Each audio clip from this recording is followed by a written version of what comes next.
ఈ నిధులు అదనం. ఇవాళ మీరందరూ గ్రామంలో ఏదో చెప్పి ఉంటారు, ఎన్నికలకు పోయినప్పుడు ప్రభుత్వం నుంచి వచ్చే నిధులు మీకు సరిపోకపోవచ్చు, లేదా మీరు ఏదైనా ప్రత్యేక మాట ఇస్తే ఆ మాట నిలబెట్టుకోవాలంటే మీకు కష్టం అవుతుండొచ్చు.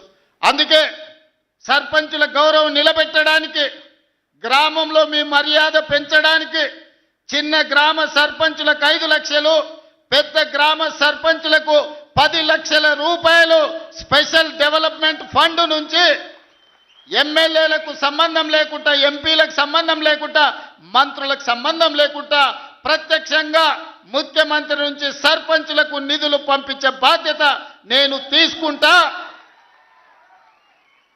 ఈ కొడంగల్ వేదిక మీద నుంచి మా సర్పంచులందరికీ నేను విజ్ఞప్తి చేస్తున్నా, ప్రణాళికలు సిద్ధం చేసుకోండి.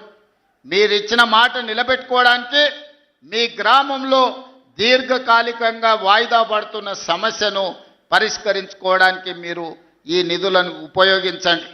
దాంతో మా సర్పంచ్ గారు ఇచ్చిన మాట నిలబెట్టుకున్నారు.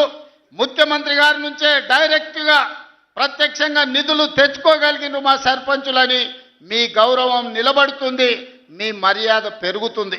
అందుకే ప్రత్యక్షంగా ఈనాడు ఈ గ్రామ సర్పంచులకు నిధులు ఇవ్వాలి అని నిర్ణయం తీసుకున్నా. మిత్రులారా, ఈ వేదిక మీద నుంచి తెలంగాణ ప్రజలకు నేను సూచన చేస్తున్నా, 2023 డిసెంబర్లో మీరు ఆశీర్వదించి మెజారిటీ ఇచ్చి ప్రభుత్వాన్ని ఏర్పాటు చేసి 2 సంవత్సరాలు నిండుగా పూర్తి చేసుకున్నాం. ఆనాటి నుంచి ఈనాటి వరకు గత 10 సంవత్సరాలలో ఆ ప్రభుత్వం